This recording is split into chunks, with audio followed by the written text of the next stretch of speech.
Hello from Seattle. This week's postcard from the road comes from some friends we've made along the way. Very, very large friends. We have spent part of this week troll hunting. These are the giant sculptures created by Danish artist Thomas Danbo, who builds enormous creatures out of reclaimed and recycled materials and places them all over the world. And we have absolutely fallen in love with them, which was a total surprise. I just thought they would be weird. Part of the fun is the discovery. You know there's a troll somewhere ahead of you, and then suddenly you come around a bend or through some trees, and there's this enormous face looking back at you. But one of the things we've loved most is the whole philosophy behind them.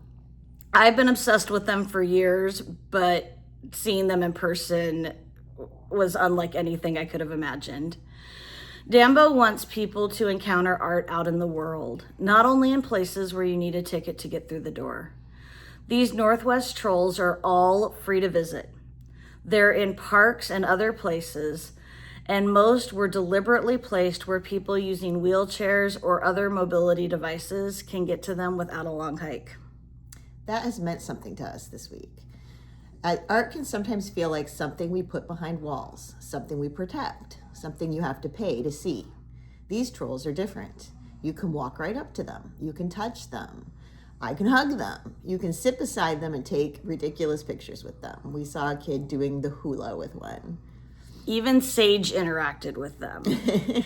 They belong to the experience of the place. And they're made largely from things that had already been used. Old pallets, scrap lumber, and other recycled materials. There's something lovely about making something this magical out of what somebody else might have thrown away. And since today is the International Day of the World's Indigenous Peoples, there's another part of the Northwest Trolls that feels especially worth sharing. This particular project was created with consultation and collaboration with Coast Salish tribal communities as well as Scandinavian cultural representatives. You can actually see some of those relationships in the trolls themselves. At Jakob Two Trees, for example, Ginger de Los Angeles of the Snoqualmie tribe contributed braided cedar bark adornments. And Brune Idun carries a flute carved by Muckleshoot artist Coyote with killer whales on it, calling the whales back to the Salish Sea. So these aren't indigenous sculptures, but what we appreciate is that when Danbo brought his own tradition and stories to this place, he also made room to listen to the people whose relationship with this land reaches back far beyond his arrival or ours.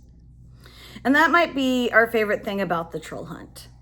And maybe the most you thing about the troll hunt is that we don't have to experience the world only as spectators. We can notice where we are. We can learn whose land we're on. We can listen to the stories already rooted there. And we can make things together. Preferably every once in a while, something enormous and weird hiding in the woods. That's the fun part. We miss you all and we love you and we'll see you soon. Bye from Seattle. And Amanda, when you click to the next slide, you'll all be able to see some of these amazing trolls.